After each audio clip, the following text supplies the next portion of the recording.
বন্ধুরা, গাছেদের সাথে কাজ করতে গিয়ে আমি দেখেছি যে অনেকেই এই যে গাছ কিনে নিয়ে যান, গাছ কেনার পরে পটিং নিয়ে একটা সমস্যা তৈরি হয়।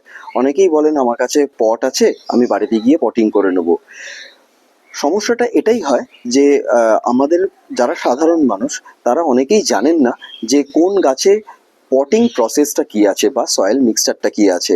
তার ফলে কিন্তু বাড়িতে নিয়ে যাওয়ার পর কতক্ষণ গাছটাকে রাখার পর পটিং করতে হবে এবং পটিং করার সময় সয়েল মিক্সচারটা কিভাবে বানাতে হবে সেটা অনেক সময় আমাদের আইডিয়া থাকে না সাধারণ মানুষের জন্য, এবং সেটাই খুব স্বাভাবিক।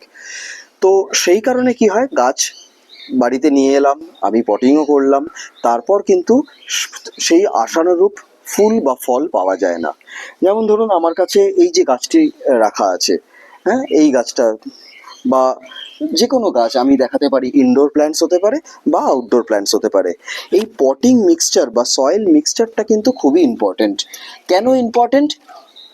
না, ফুল বা ফল যে গাছই হোক না কেন, আমার সয়েল মিক্সচার যদি প্রপার না হয় তাহলে কিন্তু গাছের হেলথ ভালো হবে না।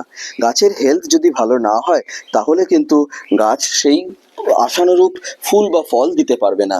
ধরুন এই গাছটা, আমি গাছটা বাজার থেকে কিনে নিয়ে এলাম, তারপর আমি যখন পটিং করলাম তখন আমি প্রপার সয়েল মিক্সচার দিতে পারলাম না। কি হবে?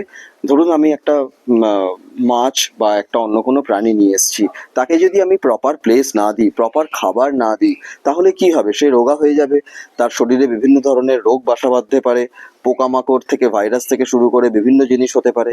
গাছের ক্ষেত্রেও কিন্তু সেটাই স্বাভাবিক।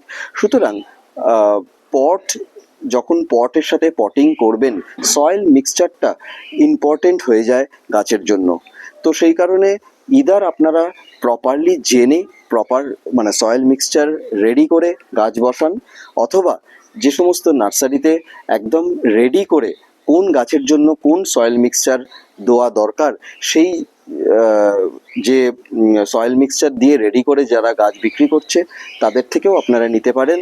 তাহলে কি হবে, আপনার গাছ কিন্তু আশানুরূপ ফুল বা ফল দেবে, আপনার গাছ ভালো থাকবে, সুস্থ থাকবে। নমস্কার।